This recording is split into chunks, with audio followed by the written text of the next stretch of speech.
에서는 야곱에게 세일까지 동행하겠다고 제안합니다.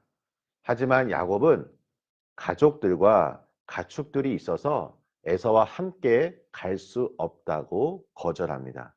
그리고 본인은 자식들과 가축들의 걸음 속도에 맞추어서 천천히 이동하여 세일에 도착하겠다고 약속합니다.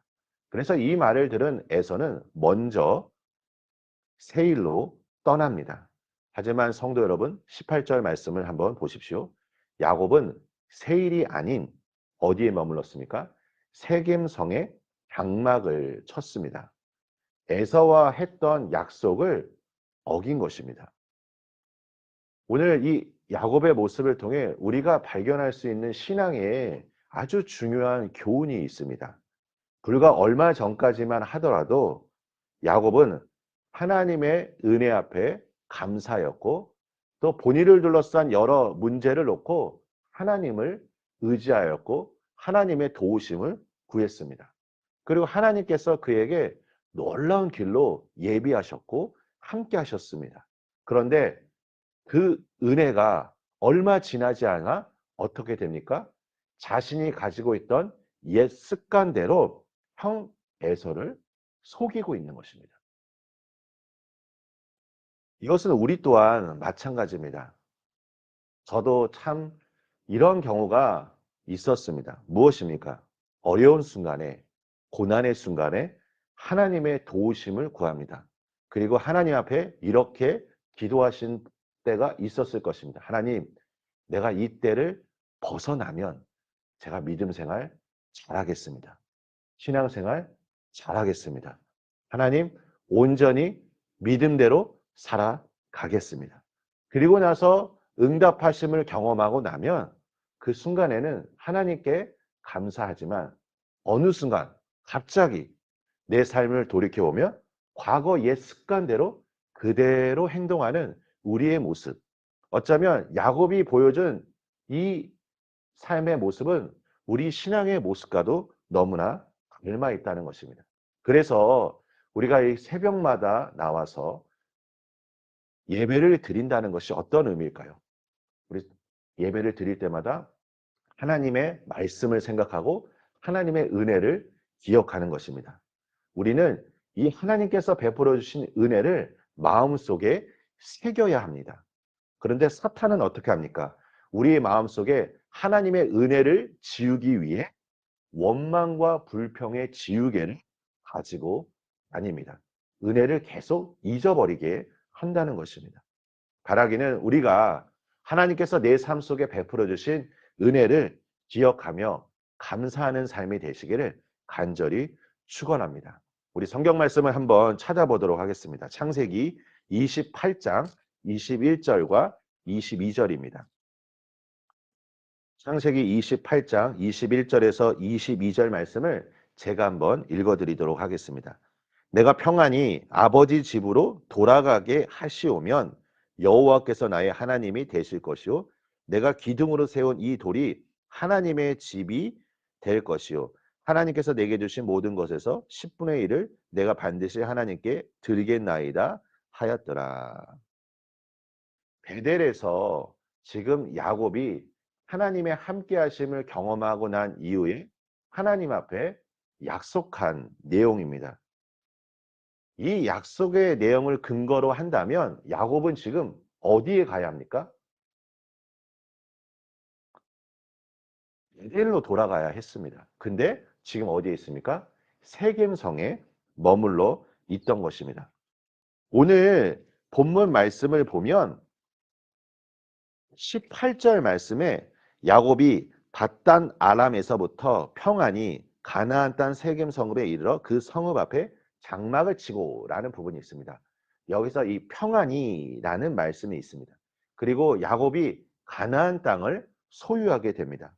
그러니까 야곱은 지금 세겜 성에 머물러서 자신이 눈에 보이게 자신의 가족들이 살기 좋은 곳을 정착지로 여기며 지금 그곳에 머물러 있는 것입니다.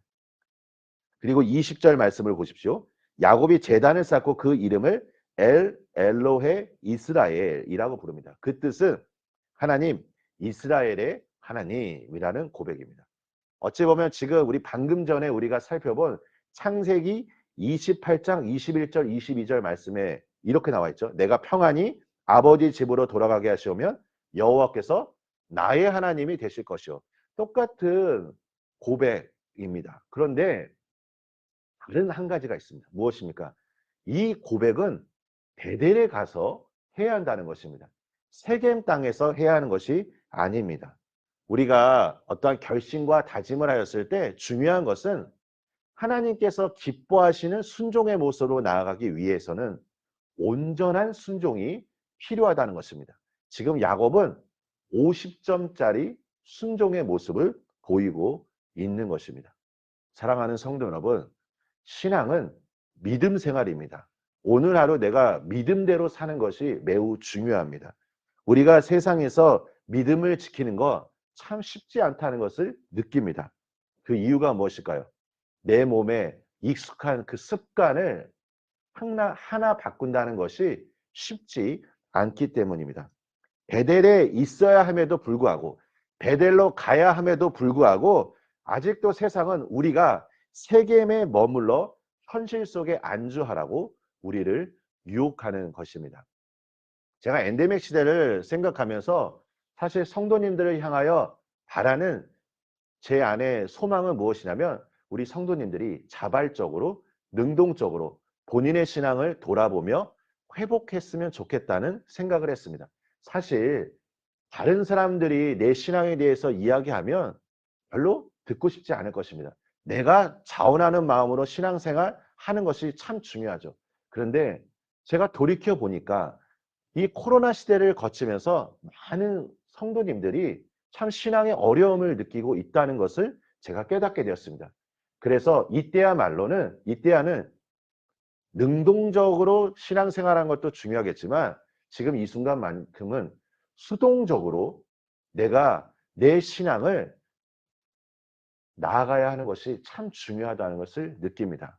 우리가 매일마다 새벽에 모이고 말씀을 읽으며 또 교회에서 우리가 이 신앙의 회복을 놓고 함께 기도하자고 했을 때 우리 여기 계신 분들 함께 마음을 모아 주셔서 우리 바라기는 우리 반석교회 모든 성도님들이 정말 신앙 안에서 온전한 믿음을 가져 주님께서 원하시는 사명의 길로 나아갈 수 있도록 우리가 한마음 한뜻이 되기를 소망합니다. 오늘도 말씀과 기도로 승리하시는 우리 모든 성도님들이 되시길 예수님의 이름으로 축원합니다. 우리 함께 기도하겠습니다. 하나님 아버지 감사합니다.